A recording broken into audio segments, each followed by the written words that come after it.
Well, welcome to the third and final instalment on the Junkyard V8, and this was supposed to be a 20-minute video and it's ended up going for about an hour. And the reason for that is because I've gone into all sorts of detail on how I fabricated the exhaust and did all the lifter preloads and had trouble with the carburetor and had to get a part for that. All this sort of stuff. The video was supposed to be out from last Sunday. It's Wednesday now, and so I had to order a part, and that took a little while. But the reason I've done it this way is because I need to use the exhaust and the carburetor and all this sort of stuff on the Clevelands I'm going to build up, and there's two of them that I need to do. So it is long, but at the end of the day, got it running, and it runs quite well. So all the vital signs look good. It's got good vacuum, it's got good oil pressure, temperature, it's charging well, so I know the alternator's good. It's got the 7-volt take-up for the auto choke, all that sort of stuff. On the thermo quads, it's got everything I need so I can move forward with the XC. So take a look, see what you reckon. It's long. If you don't want to watch the end of it, or if you don't want to see all the bits and pieces on how I made stuff, you can just sort of fast forward to the end and that's where it's running. So take a look, see what you reckon, and I hope you enjoy it. I've got to change this fan over. It's missing its little spring there. Need to find the radiator for this thing, and I've moved this pile of junk out. Haven't done anything with this. I've still got to cut this quarter off and put a new one on. And there is a mess. I haven't been behind here for at least a year, and I think that I thought the radiator was behind here somewhere. It's there's my knee. Here's my lovely 390. I better turn. Well, I've got this out actually. I'll turn that over, but I don't know where the radiator is. It might even be in the car somewhere. But I've not got round to this. And I've got a real soft spot for it. I'm actually thinking you can get online, I think it's from China, a turbocharger and exhaust manifold, and I think a turbocharger would really help it, just a low blow sort of 4-pound thing. But I did it to a Sigma years ago, and it transformed from a gutless wonder that did 100 in about 14 seconds to, I think the turbos did it in about 9. And it really helped it, and it was a lot more efficient, which is why they turbocharge cars now, sort of all low blow turbochargers, so to speak. But you know, for $400 that's the exhaust manifold and turbo, I can just use the 1.5 Paseo injectors or whatever. I've got to do some homework on that, but it should make an awful lot of difference to it. This is my, I won't get rid of this engine. It's a beautiful old thing, and I just need a car for it. But I've got this, all this rubbish, and I don't care if someone's got 30 cars, as long as you can sort of put them behind closed doors so they don't look ratty outside. But everything outside has to be sort of startable and movable, you know, and presentable, so to speak. So space is always going to be an issue here.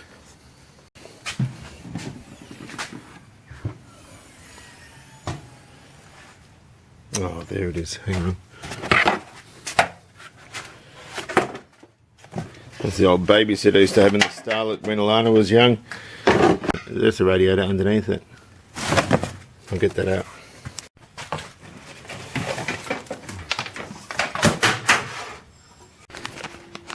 Now this radiator fits perfectly, and it might actually have been out of one of these cars. There were two rusted out ones. There was an XB and an XC. They were both 302s that we used at work for the kids to sort of get going again, and this might have been the XC radiator. I'm not sure, but at least it had a hole in it when I soldered it up, but that's good for the engine stand. I don't want to use that in the car, but at least I know it fits and the shroud fits on it properly. Now, in all my digging around, I found this exhaust. There's some seals in there, exhaust olive, all that sort of stuff. And I need to find one for the back of the 302 engine on the engine stand. So I'm not really doing work. Well, I'm not really doing work on the XC. I'm just sort of cleaning up and seeing what I've got. This is exactly how you don't use a tap and die set with vice grips, but I can't get the stud out, and without using heat, and I haven't got a gas axe here, and also I don't want to spend all that much time on it, so this isn't the way to do it. You're supposed to use the proper handle. But I wanted to run it over so that I could get the nut on. So at least then I can sort of fabricate an exhaust system, and I want to have an exhaust I can keep. There we go, beautiful. It all comes down to feel with these. If you feel it lock up like that, that's probably down the bottom, but also it's difficult for the swarf to get out. Now, if while you're cutting it sort of locks up and you can feel it doesn't want to go any further, don't push it, it'll snap and then you'll never get it out. So you've got to sort of cut in, then cut back, cut in like that, a turn, then cut back, cut in and cut back, and that sort of thing. And that way, you won't break a tap off in there because it's hardened steel, it's brittle as it comes, and you know, it creates 10 times the work if you break one in there, and sometimes it's just almost impossible to get out. So anyway, that one's stuck on the stud there, but I might put that under there in the meantime. I'll cut that. I'll just knock that in and weld it up, and then I'll put a loop in there, and we should be good. I haven't got any stands left though, they're all under the cars.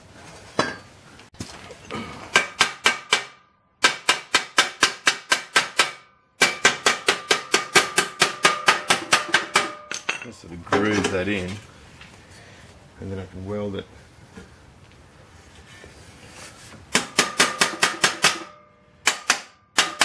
It shouldn't be too hard.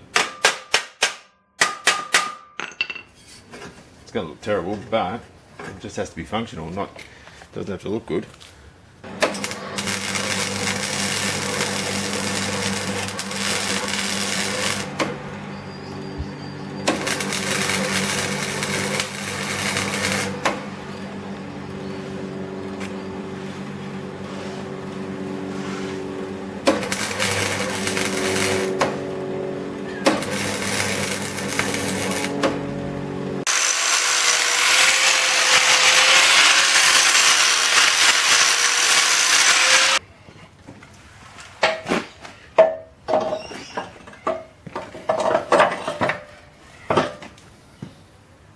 So slowly but surely we're fitting the engine stand out. Put the muffler underneath it so that I can put a gearbox on at a later date, if I choose to run it that way.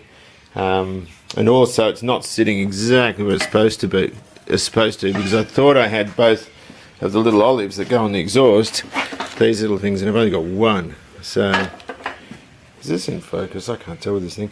The other two I've got down there don't fit. So that's just sort of sitting there temporarily. So once I ascertain the level of it, I can just sort of bolster it up and sort of put a couple of stands underneath there. But that's it. I do tinker around with cleavos from time to time, so it'll do its job, and it's nice and quiet so I can keep it running for ages and not upset the neighbours. The other thing is it's all made from XW 6-cylinder exhaust system, and that's the over axle pipe that goes over the rear axle. This is, I don't know what that is, that's a bit of the intermediate pipe. And of course there's a little tailpipe end, and there's a right angle there. There's only really these two bits left. Well, there's three. There's that little bit there and there's that bit over there. So that's all that's left, because the other bits we used to make the temporary exhaust I put on the XW when I went to have the exhaust system fitted and fabricated for it. So that old exhaust system sitting under the house has yielded yet another win. And it's certainly not the most attractive bit of work I've done. And of course I started off taking good care of the welds I was doing around here, because I had to reduce that pipe diameter to the point where I didn't care and just sort of banged it together and stuck a couple of little braces there just to hold it. So right, well, all the valve stem seals are done now. It's all looking good. The thing that spooks me a little bit though is the fact that some of these pedestals had washers in them of varying thicknesses. So I'm going to have a look at valve lash, and I'm going to do it the incorrect way. So don't send messages yelling at me. I know I'm not doing it the right way. The best way to do this is with the intake manifold off, and so you can see precisely where the lifters are in relation to the bore. But in order to do it, what I want to do is just turn the engine over till I just feel the exhaust start to rise, and I've only got minimal pressure.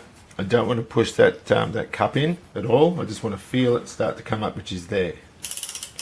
And so I know that intake one is on the base circle. So to do it, again, don't do what I'm doing because it's wrong. I'm just going to whack this on, and I'm just feeling there. But I want to push it in, I just want to just touch, just there.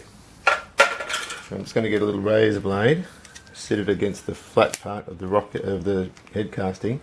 I'm just going to make a little mark in the push rod, and then I'm going to tighten this down, and I'm going to make another mark,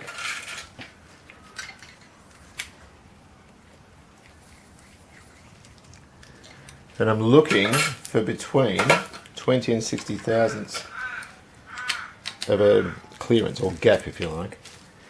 And what that means is that the thing will work properly and be allowed to bleed up. 20 to 60 thousandths is between 0.5 millimetre and 1.5 millimetres. So if I withdraw that, it's right there at 75 mil. Oh no, that might be alright. That could be right. I'll put that back in and I'll go for another one. And so this is another one that had a shim in it. Make another mark and get the measuring apparatus out. And so this one here I can see is about 1 millimetre, which is 40 thousandths.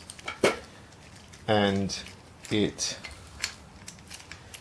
pull that push rod out and show you. Crap, I've lost it. Oh, there it is. Where is it? Oh, there it is. Here. Now this is going to be a job for this camera because it's a rubbish camera. I need a new one. I'll get it up here where I've got whole millimetres. That's right on 1 mil.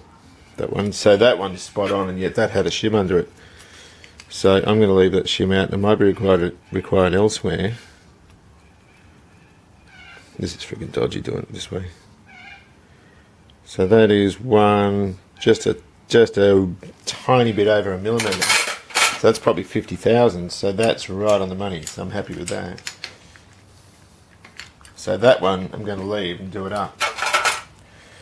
So it's a matter of going around all of them and checking that to make sure that we have. I'm not sure I've got that in right. I don't like putting push rods in without the rocker off, but I did. So there you go. And I'll torque that up later. So that's all good. So I'm happy with that one. And I'll just go in and check the rest. So I'm mucking around with some of these shims that are in here, and this one on number 3, it's a 120. There's still a little bit, it's still a little bit tight, and I'm wondering if a bit of compression's leaking out because of these things. 150, we'll try that,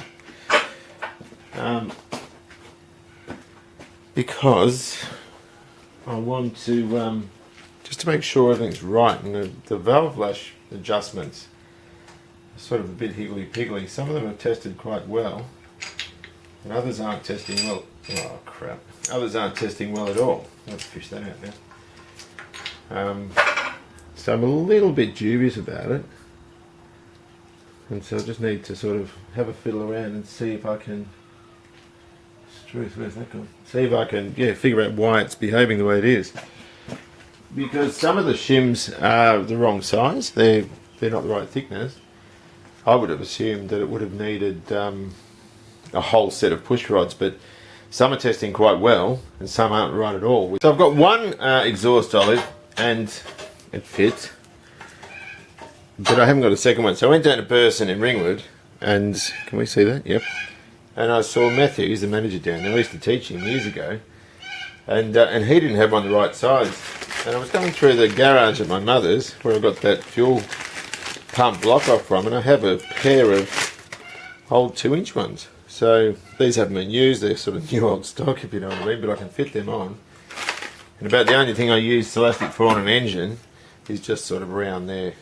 Actually there is a rusty union on the front. I'm going to put this goo around as well. I'm not going to take it out and put a new one in because I don't know what this engine's like, so I want to obviously start it before I get there. Or at least start it before I replace it. Pretty dodgy. Just smear a bit more around here and I'll bolt it up. Well, I've started dressing the engine a little bit more, and I've had to change the thermostat housing for this sort of XCXD type, just so I could fit a hose on. This is super dodgy. I don't like seeing this, and I've seen It's one of the pet hates I have, and it's sort of like wiring looms with overspray when I see this on a car. And there was I think it was a GT lookalike or something like that, had one of these on it for 35 grand on eBay, and I just thought, why wouldn't you either just use blanks or repair your heater core? Because he had his heater core sort of inlet and outlet pipes all exposed. So that's only a means to an end. So I've put goo on the end of this one because the little take-up thing that it's connected to, the union it's connected to is rusted and it's got holes and all that sort of stuff, and I'm not replacing it. So that's just sort of a means to an end. It's just to test the engine out. What's more of a concern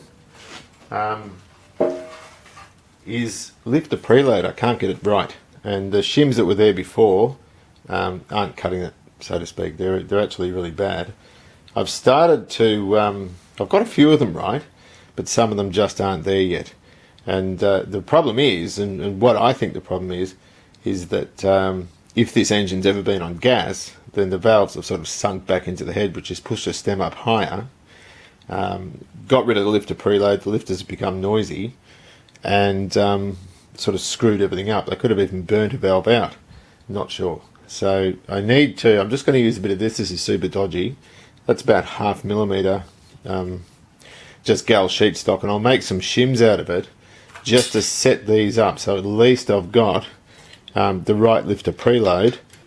Now I've got to put some pulleys on, and I had a set of single groove Cleveland ones, and like an idiot I swapped them for the power steering type, which of course the water pump runs on the same pulley as the power steering one, or the same belt as the power steering one, and the alternator's by itself, which is no good for the engine test stand because I'm not running a power steering pump.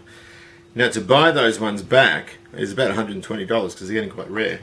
So I've just bought this pair of aluminium ones online, and the company that supplied them, look, they have got a little bit of negative feedback, but for the purpose of a test stand, these are fine. So I'm not going to pitch the cost of these against the engine because I'm keeping them for other Cleveland engines I'm rebuilding, such as the one in the XD and also this one here for the XC. And so they'll fit on quite nicely. They're fine for an engine test stand, and they're held in just with 5/16 fine threads, and they just sit there and look pretty. So then I can I might have to stick a couple of washers behind the alternator to get it in perfect alignment, because it's not at the moment. That's sort of pulled down a little bit, this bracket here, so I can just put a couple of washers behind it or something. The factory had a little aluminium one. I've got one of those somewhere. So I'll stick all these on, and then I've got to dig around and try and find a belt. Probably better not to put these on until I fill the cooling system, so I've got a hunch this thing's going to leak, but given that it was dried up on the floor of Ray's workshop and he gave it to me. And when I ran the XW's engine on the stand, that was a Windsor engine, I was using the original pulleys from my brother's Mustang where the engine came from, and it was all good.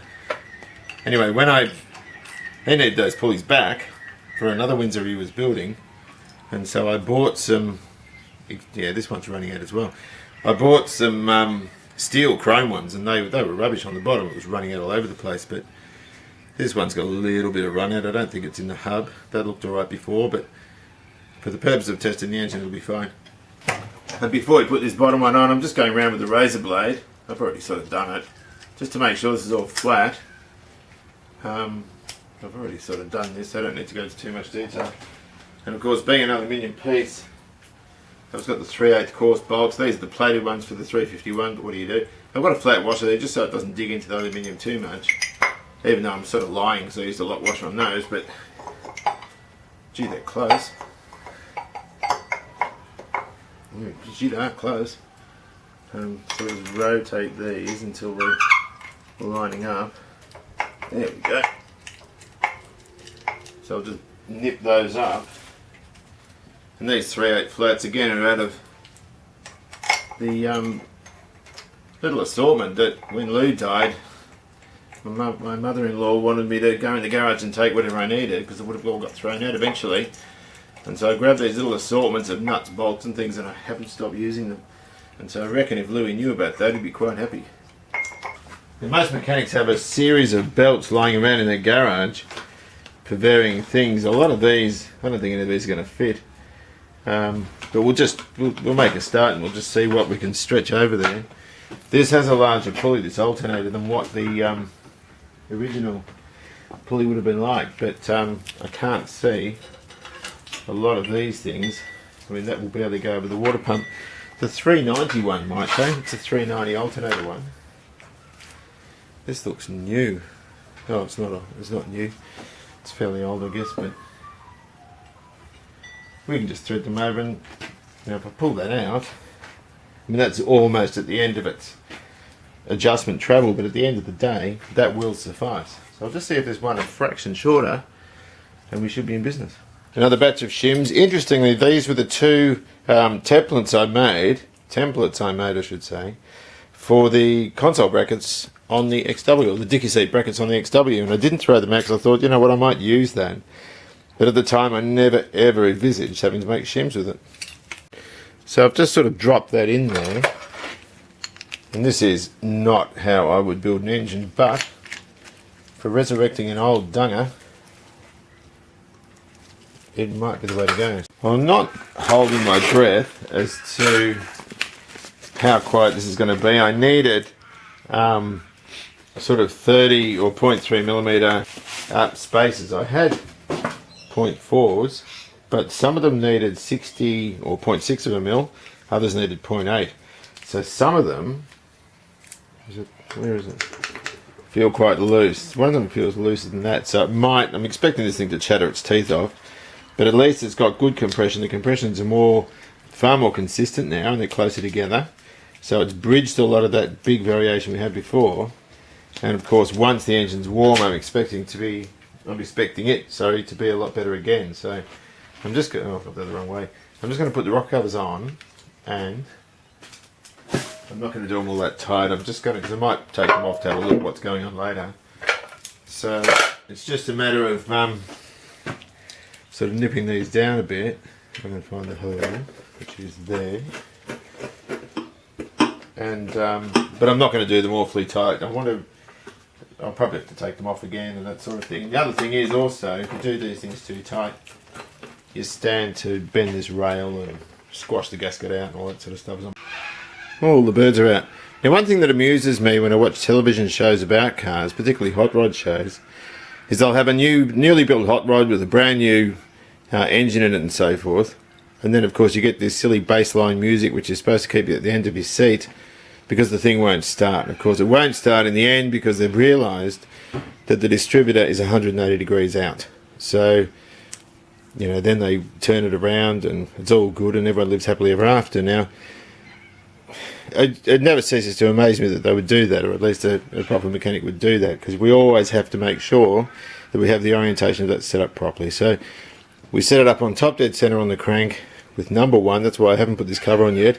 Number 1 on the compression stroke. So it's got to the top of its compression stroke. We're waiting for a spark to light up the fuel and off we go again. If it's 180 degrees out, this will fire when it's not on the right stroke. So we need to avoid that. And of course, on these it's pretty easy. Top dead centre on the crank. Same as any engine. Number 1's rocking. And we set the distributor up. Now, I've put this in. Somebody's already put a mark there. That's signifies plug number 1. Now, on this engine, I've left it so that it can be advanced or retarded. There's a lot of room there, either side of that. Now, your crankshaft goes clockwise. Your camshaft goes clockwise.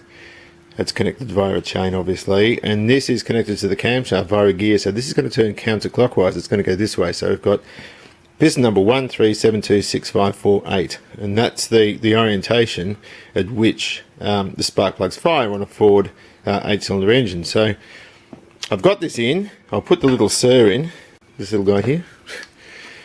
And I'm holding a camera. I should put it on a tripod, really. And what I'm going to do is I'm not going to leave it loose, if you know what I mean. I'm just going to have a little bit of resistance on it, so that when I start the engine, I can move it, but it won't move. Where's my spinner? It won't move just by the tension on the leads, if you know what I mean. So I'm just going to have a bit of resistance there. So I'm just going to nip this up, a little bit, just like that. And what that'll do is it'll still give it a bit of movement, but there's a fair bit of resistance there, so the leads and so forth won't get in the way. Now I've got number 1 firing. It's on top dead center. They're rocking, and it's in line with this little guy here. So that means I can advance it and retard it, particularly advance it, sorry, on its first start, and then we're good to go. Now, just before I put that on, this thing has points, so I can move that around onto a cam, and that doesn't even look like they're opening, so I might rip those points out and have a look. Now, I always buy the right-hand PCV valves because they look neater than sort of having a hose up and doing this sort of thing.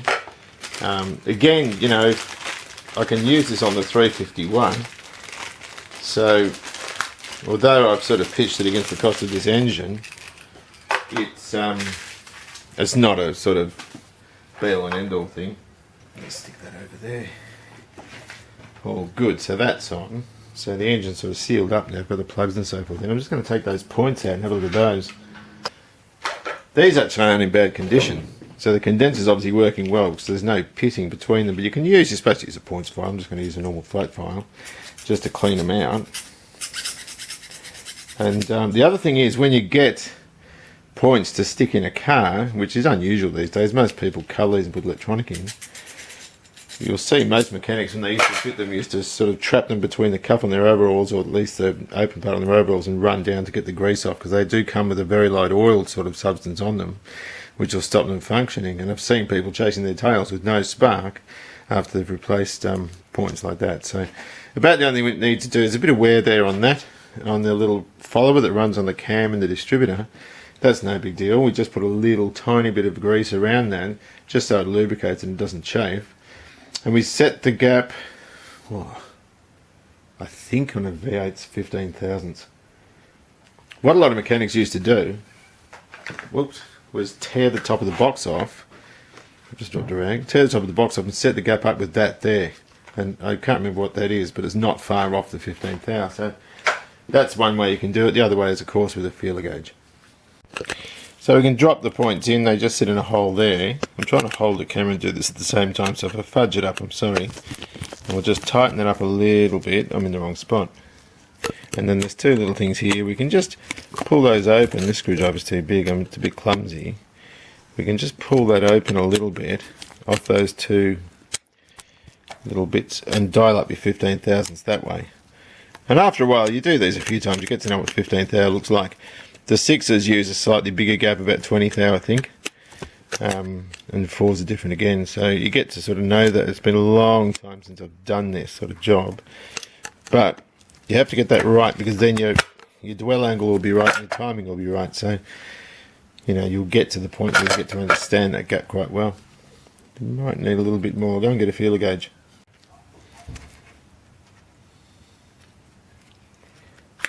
That's pretty much perfect. Just a tiny bit of drag there. I reckon that'll do. And of course, we don't want to forget to hook up the little pigtail wire. I might just put a tiny little bit of grease there, and then I can put it back together. Bloody Huntsman in my toolbox. There's a million places you can live, mate. Why there? Okay. So this all looks, I might just give that a clean with a bit of Scotch-Brite. And this actually looks a little bit knackered, this cap, but yeah, it's a bit pitted and a bit dirty. I'm just going to clean these little, this is the little area where the spark jumps, or at least the spark jumps between the centre one and each of the cylinders, each of the spark plugs. And we're also going to make sure that little carbon bush there, or brush, is still there. So I'll go and I'll clean this. I haven't bought new points, I haven't bought new cap, leads, plugs or anything. I did buy a new thermostat, and this is a high flow thermostat, which is perfect for a Cleveland because they're known to get a bit warm. But my thermostat on this is going to be leaving the electric fan off. I'm not going to put that in. I don't want to get it gummed up with anything. I want that in the other car, or in the other engine that I'm building.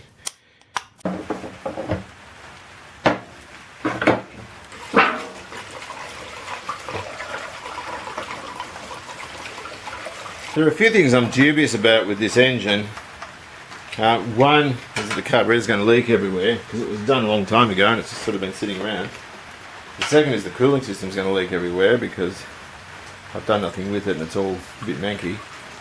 And of course the third is the valve clearances I've done. Some of them are very loose, because it was either too loose or too tight because I couldn't get the right size shim to sort of stack under the pedestal. Alright, so we're full of coolant, so we can throw that on there. I'm just going to pull that air cleaner off. Right, almost ready. So I've got fuel. I've put 5 litres in there, I've got 10, but I won't put that in until I know if this thing's going to work or not.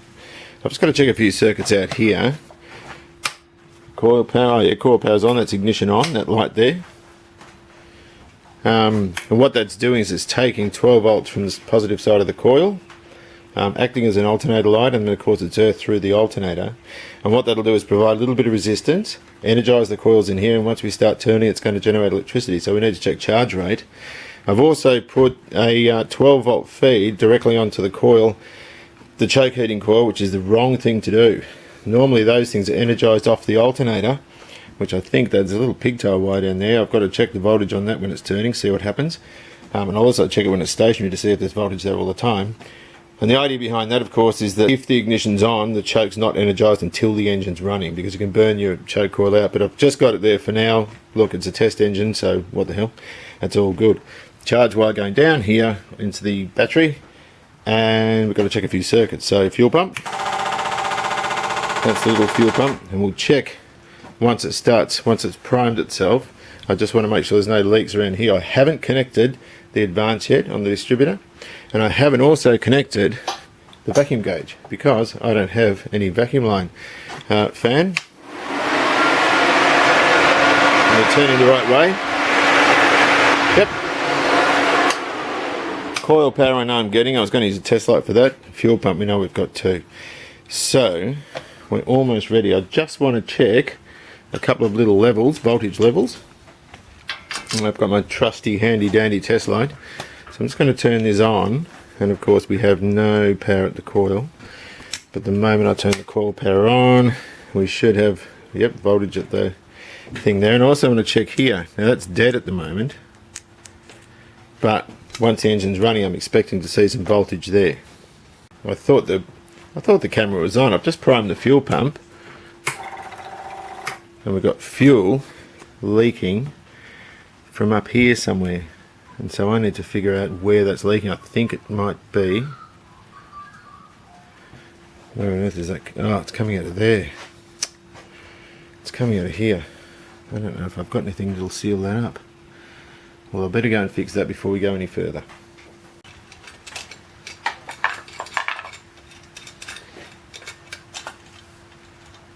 Oh.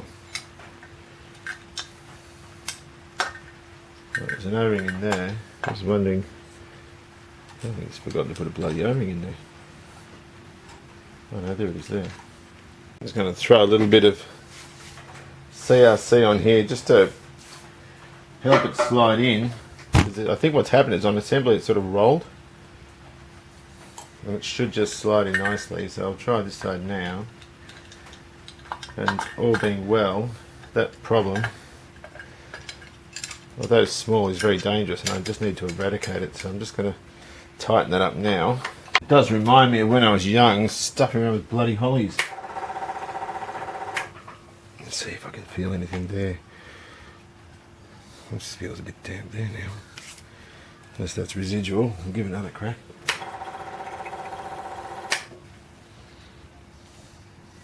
So far so good. Are we getting any... no fuel squirting in. That's another...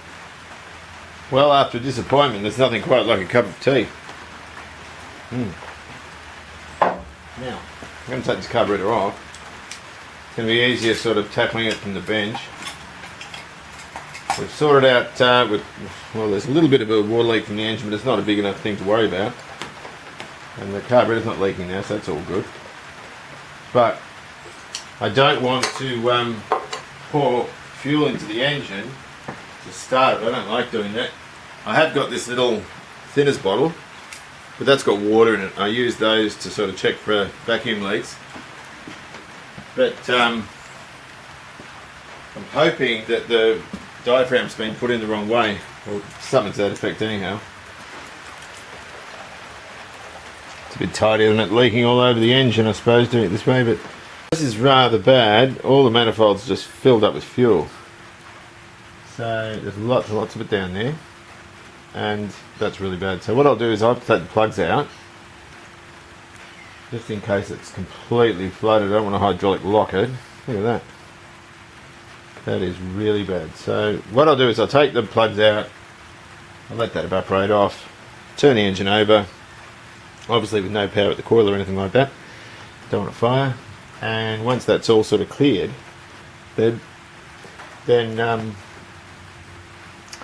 I'll fuel up the carburetor once I've fixed it on the bench, if you know what I mean, with the electric fuel pump, and then I'll know if it's going to sort of pour out of the bottom. But at the moment we're not ready to start yet. I've got a Holly book somewhere. This is all my ex-technician stuff from Ford and Nissan and all this sort of stuff. It's not there. I'll look in the other spot.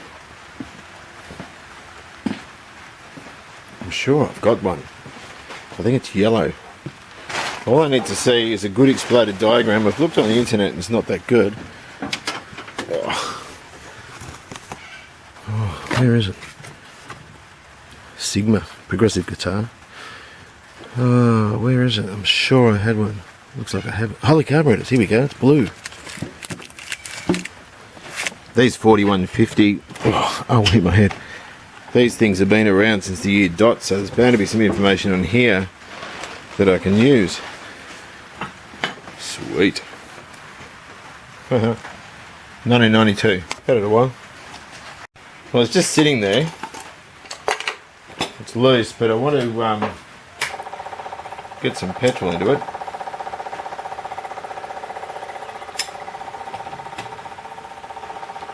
Nothing's pouring at the bottom yet.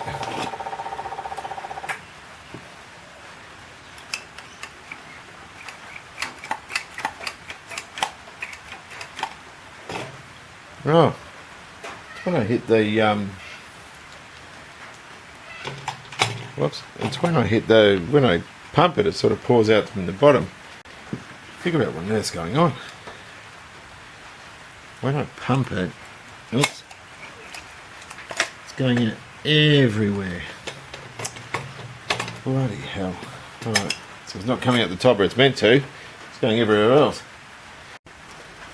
Well, the problem is, fuel is absolutely pouring out of here, this hole here, and then out through the same hole in the base plate, or the throttle plate, and I don't know what it is, and it must be frustrating if you're watching this, if you do know what it is and I don't, but I'm going to have to pull it apart, try and figure out what's causing grief, because it's just inoperable the way it is. Now, I know the pump's working, because whenever I hit that, it dumped fuel. What's happening is we're operating the fuel pump, the accelerator pump, so it's coming in here, it shoots up here, out of that hole, and then into here. It should be transferring to there to go at the nozzles, but what's happening is it's filling this chamber, it's just falling out that hole down the bottom, down here, and falling into the engine. So something's been left out, because that sort of sits underneath the level of that, if you know what I mean. So there's quite a gap there, so there must be something in there that's not there, because it's not transferring fuel into there, it's just dropping down into this chamber here, coming down through that hole. Well, it was right. It was hard to see in the manual because my eyesight's not very good. There's actually a transfer tube that goes from the accelerator pump at the reverse side here. That's going to be sort of carved out a bit so I can sit in there, and in there as well. It's a little brass tube, which I took a photo of, which I need to order. So there it is there. Go away. There it is there. So it's $30. I wanted to get this video done this weekend, but I'm not going to get it done this weekend. I've got to order this thing and wait for it to come, and then I can sort of put that together and get it all sort of ready for the big startup. So I can put the throttle body on, and I can also connect up the auto choke and all that sort of stuff, and I'll just leave the metering block off, which is this little guy here, and of course the float bowl. After that, I think we'll be good. I think it's going to be fine. So I'll wait till I get that part and fit it, and hopefully we're all in a good place to start it then. There are two of these in a pack because they're designed for a lot of different carburetors, and the 4150 is one of them, which has two metering blocks. This has one metering block and a little plate at the back, so it doesn't need one of these in the back. This is a 4160, and all I'm going to do is just get a little bit of that, because I don't want the O-ring to chafe. I'm just going to put a little bit of slip around it, and then that can go in there, and that is going to seal really well into the metering block, so we don't get that loss of fuel which is causing, you know, all this fuel to dump out through the bottom there. So the gasket that's on here is correct in most ways but incorrect in some, in that I need to modify this hole here, because obviously that won't fit through. That dog's barking. And so I'll just get a wad punch. But the problem with this, of course, is it's quite sticky, and I'm just going to use a bit of Glad wrap, put it down and hit that with a wad punch just to bring it out a little bit. That dog's barking. I better go and see what's going on. So I've just hit that with the wad punch just to knock a bigger hole in, so that that little stand tube there, that's just the wad punch I used, that little stand tube can get straight into here and seal up against there the way it should. Now these gaskets have locating pins on them, so they can only go one way, and I've checked the rest of these holes for the right sort of orientation, if you know what I mean. They're actually quite symmetrical in some ways. It's only these bits over here that are slightly different from one another. But anyway, we'll put this on, and hopefully then this issue is eradicated. So I can feel that sink on, so that's good. That's the way it's supposed to be. And then I can just put the rest of it together. I can put the fuel line in, and you know, this bit through here, and so on and so forth. So I'll just put that carburetor float bowl back on, and we'll put it back on the engine and see what happens.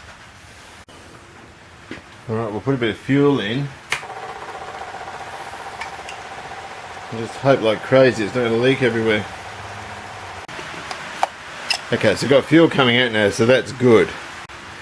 And as long as it's not absolutely dumping out the bottom, it's a little bit dripping, but that'll be from the nozzles, if you know what I mean. So I can bolt that down now, and I think then we'll take the plugs out and we'll make sure the bores aren't full of fuel, and then we can make a start. Well, we're all ready to go. I'm just going to crank the engine over. I've taken the plugs out just in case there was any or too much fuel dropped in. Whoa. Oh my gosh, that is a ton. Look at all that. Let's have another look.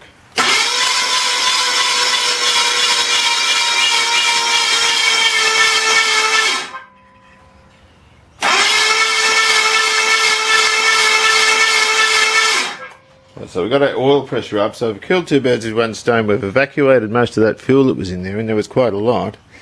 And we've also got our oil pressure up, so we'll put the plugs back in now. Right, so final preparations. We just need to get this distributor ready to turn to advance and retard. I've got that tightened up, or semi-tightened up. Don't forget the engine rotates this way, clockwise as you're standing in front of it. And so does the camshaft, because it's on a chain. This little guy in here goes counterclockwise. So in order to advance it, we want to turn it sort of back this way. So I'm just going to just loosen that a tiny bit, because I've got it on static time. So I'm just going to put it about there. That'll give it about 40 degrees or so. So that should fire up quite quickly now. Now, a couple of last things before we go. I just want to make a mental note of where these mixture screws are sort of situated. Now, I'm told these haven't been moved, but when I started my trade out, oops, there's half, one, the standard was sort of 2.5 turns, but that's seated at 1 turn. So I'm just going to go back out again, 1.5, 2, 2.5. So I'm just going to make a note that that was at 1 turn, and I'll do the same on the other side, and I've backed them both out to 2.5. Got my handy dandy fire extinguisher ready. Just going to do a quick visual, make sure no wires, cables, nothing is interfering. I'm going to touch anything hot. So that's all good. I haven't connected the mixture thing yet, which I probably should do. But I just want to ascertain how it is first before I do that. Fuel lines away from everything, rotational. Same with those, what's that, fuel pump wire. I've insulated just in the centre part there so I can't touch anything. And I reckon now we're finally ready to give it a kick in the guts.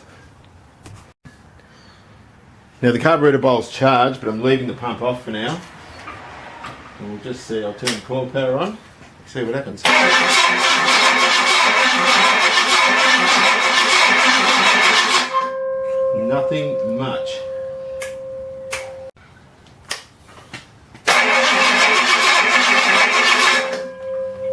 It's an HEI one. I'm going to get the other one. Spark. So I'm just going to take that line off the points. And when I turn this over, it should light up. I've got it on the positive side. And we're not getting a sausage. Right, so there's a problem there because when I put power in there, or when I earth that, so this isn't earthing through the points. Now I just moved them and the light came on, so there's obviously, there we go, they're off. And they should come on again. So obviously the points are dirty.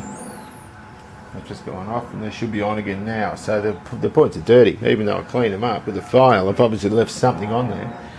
And that's how sensitive they are. And I've seen people get caught. I mean, I just changed the coil over and I shouldn't have needed to if I did what I was supposed to be doing. I'm just going to drop a bit of folded up paper between them and just pull it out.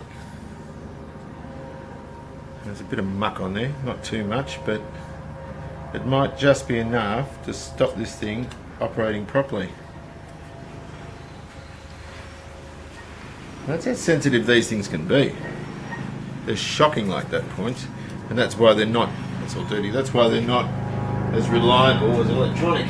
Whoa. Well, I know it's sparking because it just tried to start, so we'll pull that back.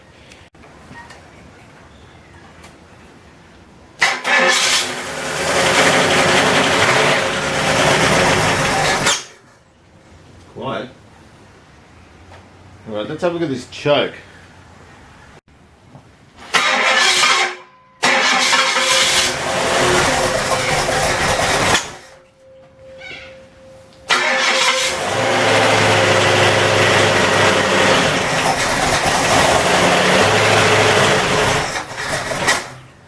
I'm going to keep going. I might just bump that idle screw up a little bit. I'm just going to have to muck around with that to try and get it to stay going.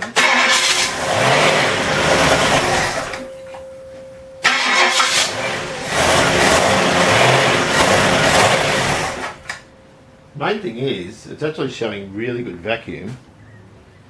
I just want it to stay going for a little bit longer.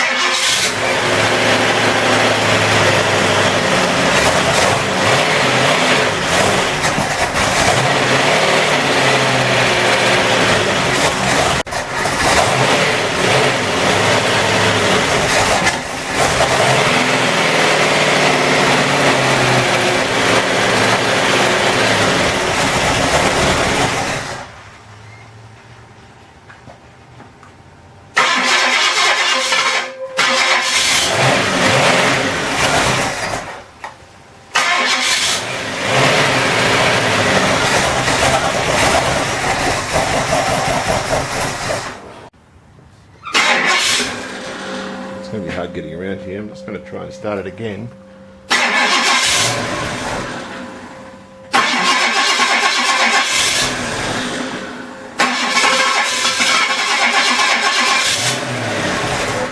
It just dies.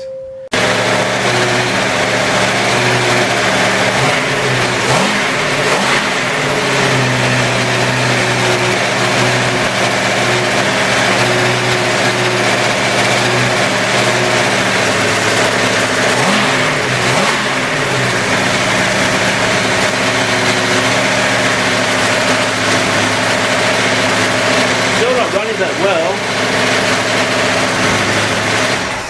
I just got to get the idle speed down. I've pulled the mixtures right in.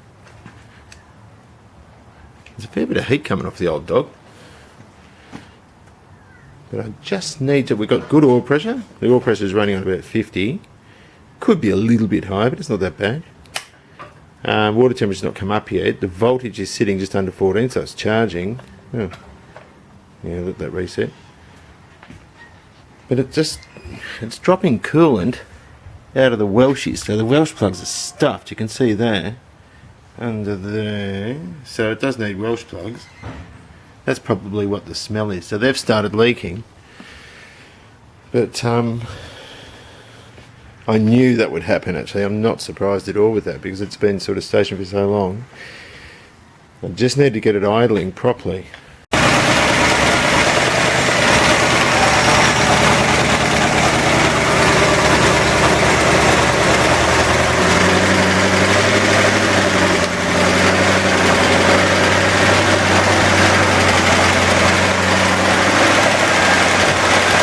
Bit of overhead noise, that'll be from the lifters, and a tiny bit of a miss.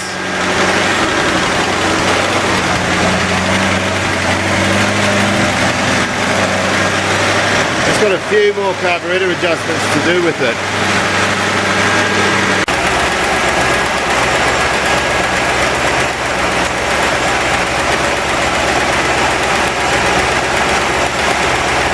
.7 volt charge rate,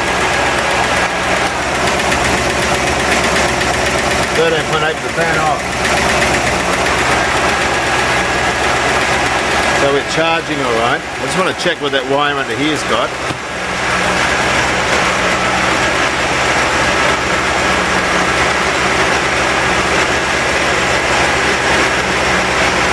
.7 volt, that's a 7 volt pigtail for the electric choke. That's good, I know what it does now.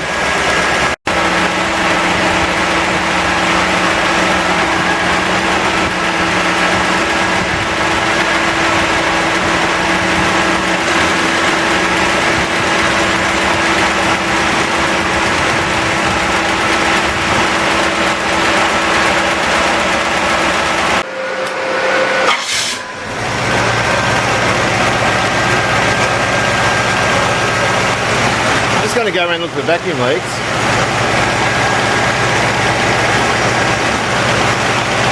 Just around the manifold, this is just water, and around the throttle shafts.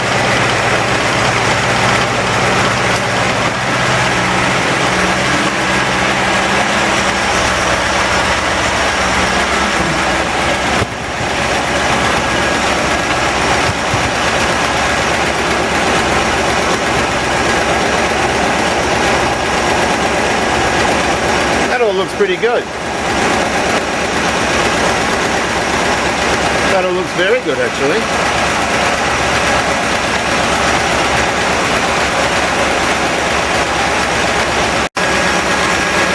Now there is a bit of tappet noise. I know some of the tappets haven't been shimmed too well. There's quite a big gap on them, but I'm not worried about that. Everything else looks pretty good.